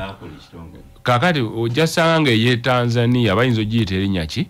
eddala kati ffe yawa ne waffe bagiwa linnya yaki lya Kiswahili consortium linnya yaki lya Kiswahili nakyo tekyewunyisa nnyo kuba tuli mu East Africa kinewunyisa kubanga namukasozi ajakyongerako nnyo kuba tuli mu East Africa so kati kugumya abantu babene bagumye abantu bamanye nti parliament naffe obukiiko bwa parliament bukola kuba singa tetwateekamu ekyo nti as approved by auditor general ne19 kyalibadde kigenze abantu kyandibadde kigenze so kati awo nolwekyo esente ziri mu consolidated ki tetweyalikirira no bano babasasulako then tebandi bawadde bina wandibadde ng'owidde bawadde 7 8 kuba 19 zigenda mu 8 kyemuta buyout mukira mutya buyout kugula olumusasula kimumugula buguzi bamukola ki kati nakino kirungi abantu beetaaga okumanya zino sente muwa umeme lwaki kakati umeme kwati twakkirizganyiza bagende nga 3 kati umeme gavumenti ebali terina bwe tuyisa embalira y'eggwanga temubadde nga mu sente teno ye budget enaakola mu umeme kakati bino wires biki umeme nga mu ndagaano gye baakola eyali etaali nnungi nga ejjako investment era yes waliwo bintu bibiri mwe muli kakiiko kyekidda ku bantu babiri abadde abakozi ba umeme naffe abalinayo emigabo abaali abakozi ba umeme sagala kukuwa assurance abaali abakozi ba umeme abamu balina okugenda because umeme nabo balina omanyi bw'oleeta abantu bo nga sente zizizo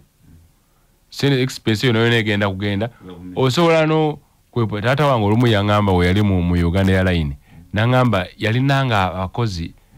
batamanyi we bakola nayenga baba wandiisa gundi yaweereza gundi yaweereza omuntu ng'abakozi basinga aba customer. So kakati bawujasanga ekyo kyogerako kyennyini nakati kyekiriyo mu civil aviation. So by then honorable tumalizenge wakasasa so kakati abakozi abamu definitely balina okuloozinga ki ab'emigabo tugambye kati obeera likuva bwera kye twali tubuuza nga ku kintu kati zenzo Biden nzomu ku shareholders bawo nanga ni shareholder ne batugambye meeting ejja kubeera mu May kati mu meeting nga bagadde mu baraza mu n'abakulu nga shareholder actually bangamba goina conflict of interest mu meeting ngaba waliwo abantu mwali muno omulala nga tuli mu aba noli naga nange ndi shareholder tugamba kati waliwo ne bannafa abalala abagula emigabo tuwulira company eno twagala rumanyi ku zino ezigira abagula emigabo balina kummeka kuba bino bano be balina okufuna abakola ki kale ngamba omuli yangamba nti yakugweza omugabo omumanyi inebiti namba mugende mukola ki so kati NSSF egenda kukola ki kwa badisingamu okuba n'emigabo no but naye obaba NSSF baziteeka zikola amagoba so ndowooza nti kati kyekiddako omumeme tebagimazeeyo of course teyaweddeyo naye kyekiddako kanzije migadde Imam kakati ogenze ku simu nga nkubuuza nti omumeme kya Luswayiri nenkuwa ennimi zibogere South Africa ani ono nanyini omumeme atuumera erinnya kakati awo ngina kutuuka ku ekyo naye njagala abantu funa gy'otandikira akatandikirwako umeme kigamba nti Uganda's main electrical distributor be basinga okusaasanya amasannyalaze mu Uganda bakitandikawo mu 2004 as a private company nga company ya bwannannyini private company and became public company in 2012 mu 2012 ne bagifuula ndoza medi waguliramu emigabo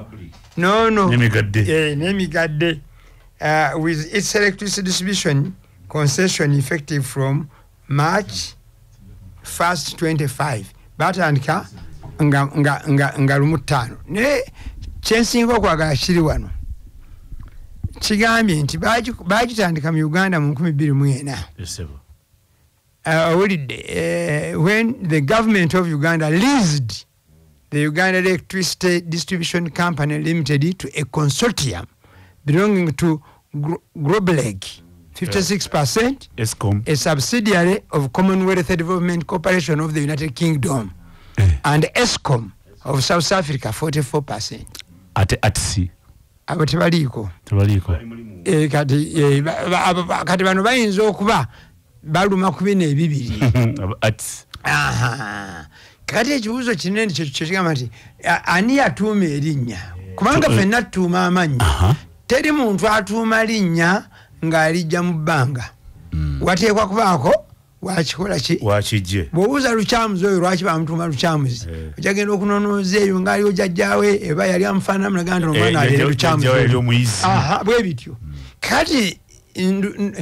buli lwonoonyereza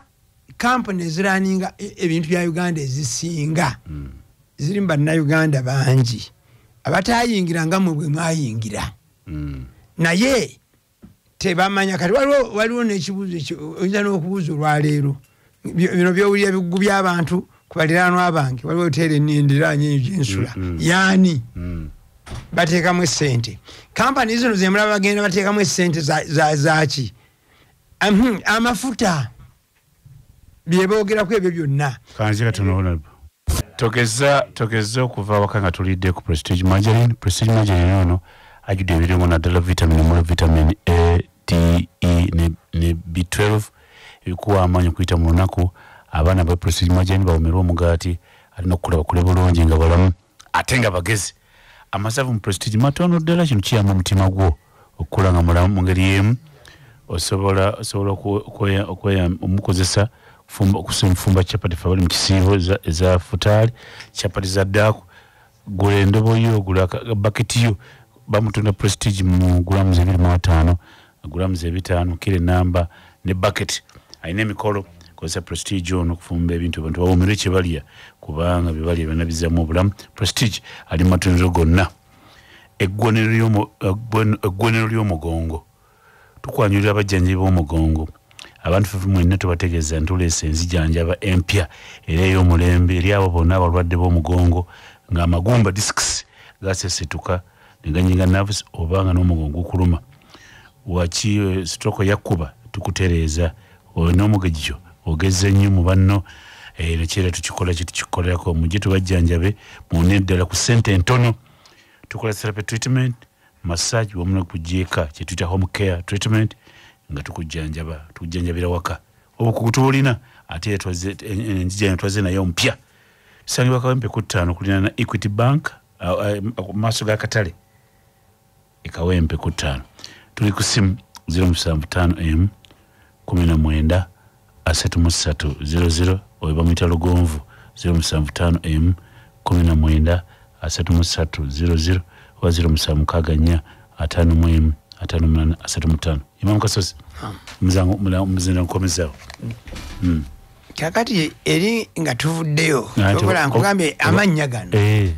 ekyatumisa umeme muteekwa okuba mulimu abantu abali loko naye baasirikirwa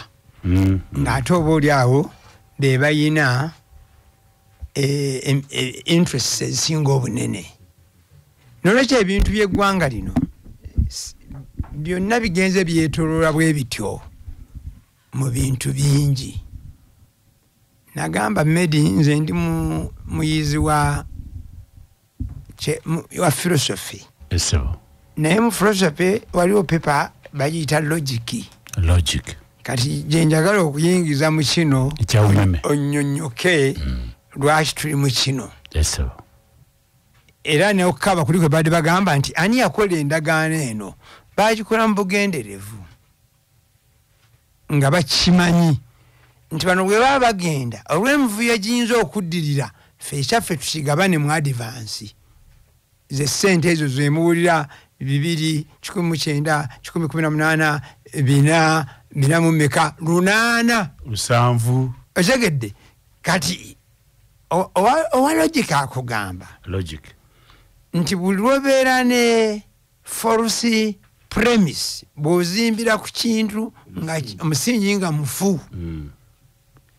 statement eddako naye ebeera false ne conclusion ebeera ki ebeera nfu bye bino byakugambye twabadde awo baleeta kati ate ne general yali badde agolden nsonga nti kino kyali kifu kati bwe kiba kyafa tusobola okukiramusa olw'okubanga bannyini bintu bino abasinga obungi betutategeera nga bw'olaba kampuni ezisinga eziri wano mu Uganda ezikola emirimu ddala eminene emabega eyo waliwo omuntu agikola nti ono yani nti Imam Kasozi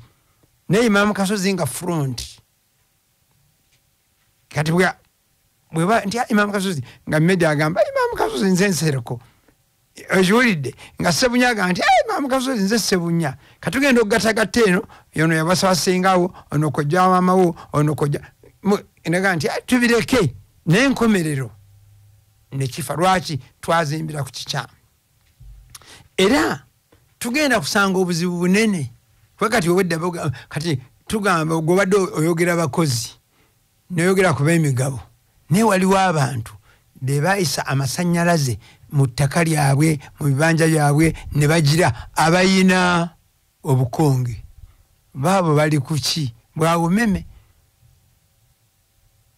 etegedde saabutegedde nti kino kyetugenda okwogerako naye mu nsawo yange muno munyinamu nsobola n'okukulaga nyinamu obukonge mu nsawo yange muno nyinamu naye natambudde butambuzi na nsawo yange naye nga sementi tugenda kutambula nekyokwogera nali simanyi naye kakati abo bo bali kuki kati ebyo byonna byebizibu ebinene okutuusa nga tusoose ne tutegeera ani nannyini kintu naye bwe tugenda ku bino ebibiri byensomye byebiri obudde bakugamba nti omusango ogenda London kubanga nannyini migabo egisinga obungi we London Eskom we South Africa alina 4 oli alina 5 mu mateeka ga companies omuntu bw'aweza 5 ayinza okusalirawo gwe yadde olina 9 ye nga alina 5 okudda waggulu kuba gwe bayita majority shareholder kati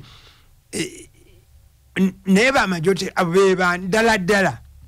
Eskom ye Eskom eri endala yeyo Globotech yeyo oba Globotech omumwana wa Imam Kasozi naye nga Imam Kasozi tebamwogeddeeko kati obuzibu obunene weebuli kuno okutya kwetulina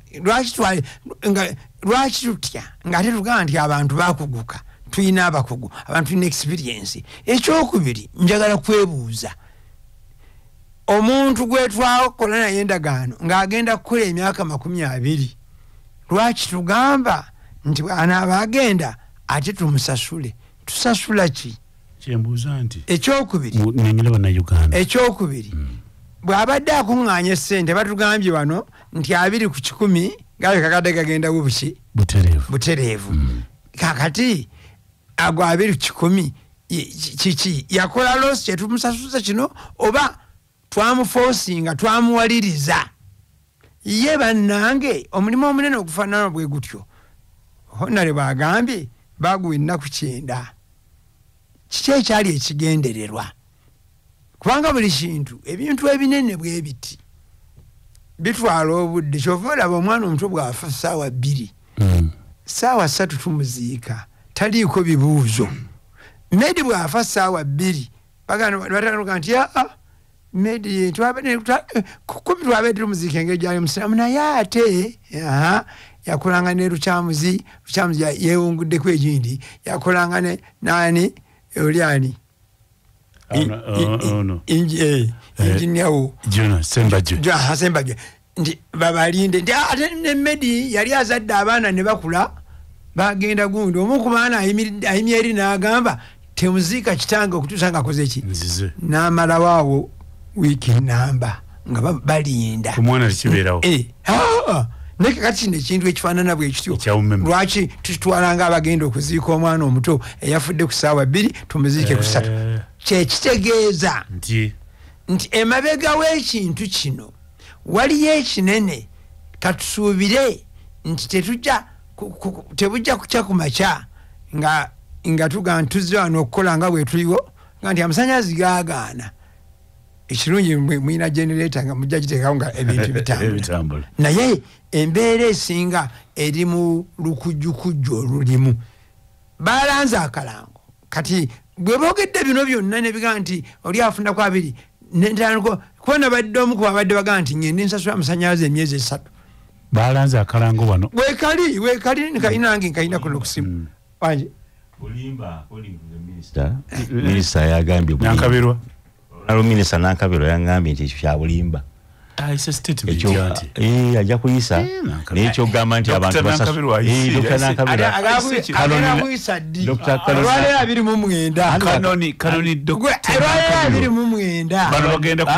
babadde bize nnyo era yagambye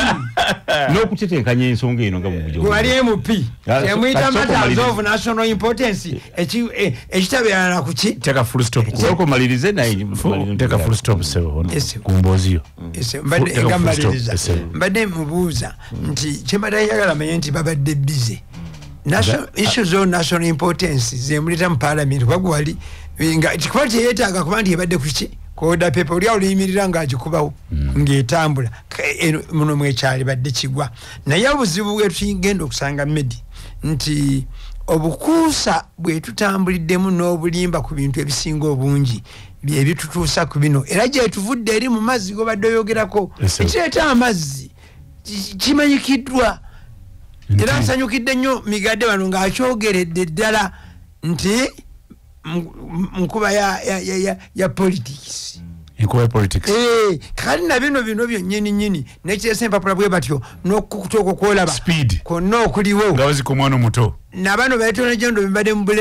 mubabulemingira bwereere addeyo n'agamba guno omulimu ogwani gwa Imam Kasozi Imam Amango oyo nti ye bonna abasaaliwo bakolaki ye yaguleese bw'ona ayogera olina obuzibu nga basirika byebizibu byeggwanga kakati kubanga Joe nafunye mukisa ninjogerako ne onabona nkabirwa Dr. Kanoni Doctor nangamba nti onkubidde nakava ku mirimu era ndi musanyufu nti umeme tugisasudde kuba tubadde ku bunkenke olwa processes olwa emitendere emingi nga mu Imam Sakaso byagambye nti bewe ennaku 9 zokka mu ndagaano nga bagifuna bali bagezi nabo ne baga nti tubataddewo ennaku 9 naye okimanyi lwaki endagaano eno yali bwetyo bali abakoze company umeme nga baagala okufuna emyaka 2 bamale bafuna n'emirala 2 kwa ku company zonna kiba kizibu nnyo logamba ati mpalizi ya myaka 2 olaba n'omuntu wabuli asaba myaka 49 9 so company byonna bye yakola yali eyagala myaka egisukka mu 2 akati buno obukwakulizo bwe yassaawo era bwe tugaa nti bubi era bwali bubi babukola kigenderere nti government Robert kibirigise bunya kati mbadde nkugamba nti abakola concession gye tusoma baali bakimanyi bulungi nti obukwakulizo bwe bataddemu bujja baweesa ekisanja ekyokubiri era ne baleega nga bugamba nti gye baziregera si zikola ki zivugira ne bassaamu n'akakwakulizo transition n'ebeera ennaku 9 nga gavumenti erina okunoonya ssente esasula umeme esasula lwaki nti temazeeyo kwesasula ng'etambula kuba badde eteekamu ssente nyingi terina kufiirwa kakati ekyokubiri nti ate tulina okuba nga tunoonya ssente ze tuteeka mu kampuni egenda okukola eya Uganda tulina oginoonyeza budget twewole ssente tulina oginoonyeza ssente kubanga kampani ya umeme wakati oba UDCL is a going concerned tegenda kuyimirira egenda kubeera nga transformer zikuba nga abasaba amasanyaze basaba abazimba flat bazimbe bagala byonna biberewo bagala transformer bagala wire n'ebirala byonna akati tulina okunoonya ne bamanya nti mu kupapa gavumenti ejagamba umeme yongera emyaka 10 so babiteeka babigenderedde ekyokubiri nti figures zino zetuwulira 235 umeme zegamba 19 parliament negamba nti tulowooza Solicitor General yagamba nti tulowooza kakati Auditor General najja ekirungi ku luno waliwo ekitongole parliament kiyesize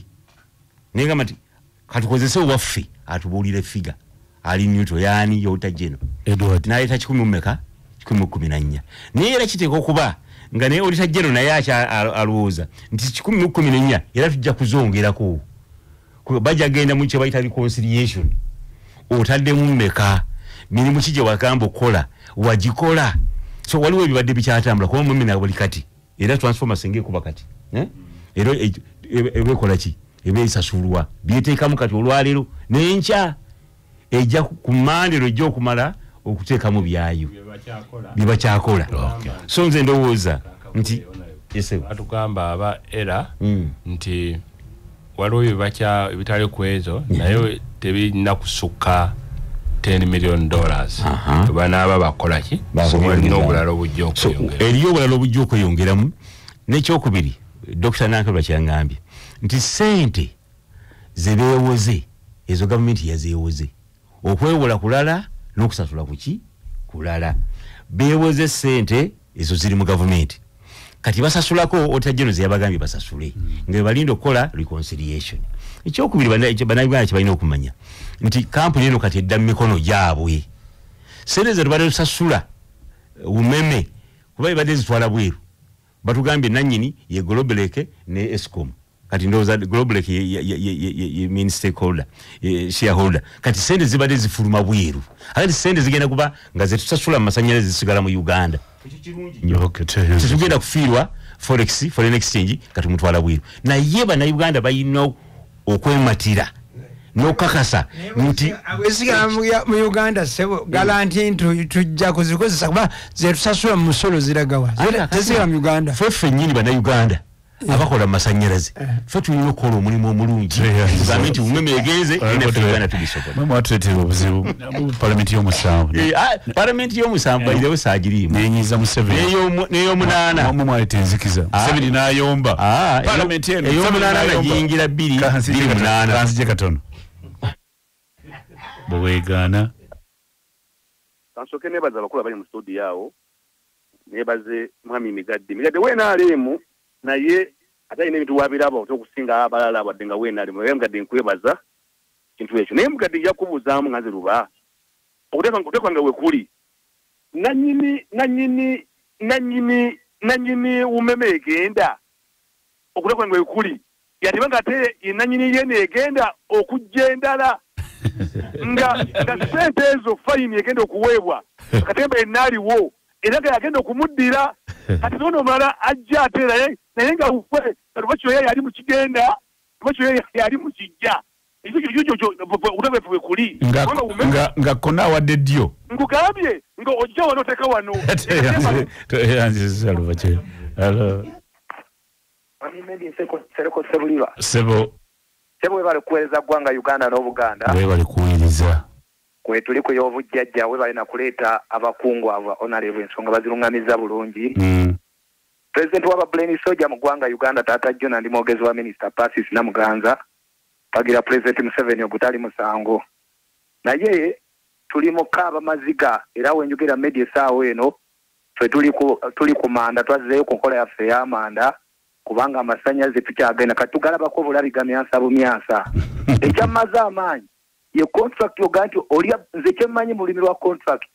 contract bwegwako ate mba nkyakulirira ki era nja kwebaza abakabe nali aba mu parliament nali mbaka Charles Tebandike webale ngabula nakugwa speaker ambula bamuga nti sente zino kuba umeme nawulidde gamba eyagala obuwumbi 8 ate bo bayisiza 7 sababazizi wa government agamba bina tukwate kani. Okay, tuyanzize.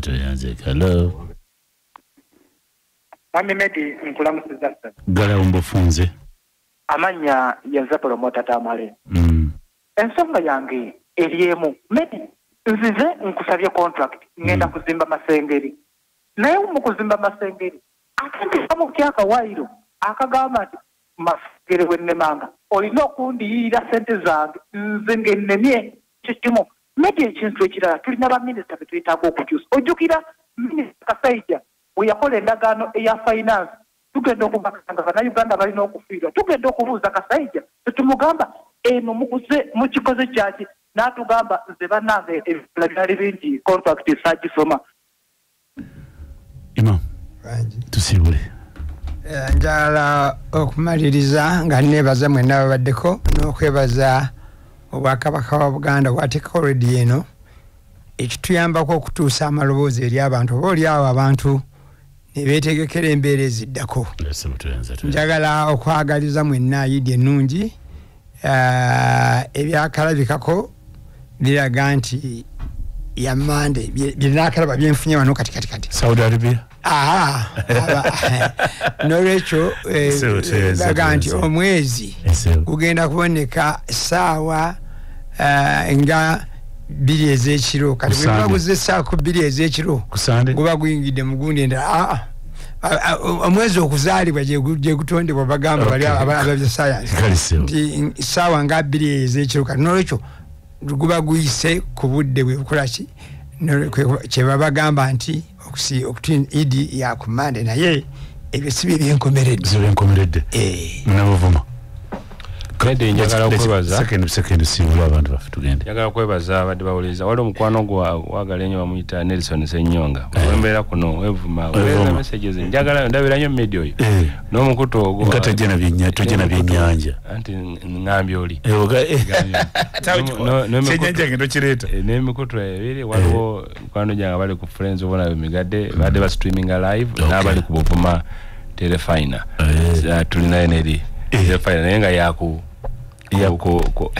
yakubizinda kale so mwebale kuwuliza tubagaliza Idi ennungi temukyamukanya ate nemuyitawo mwandikomi ne fees z'abaana ne muzeerabira twagaliza Idi ennungi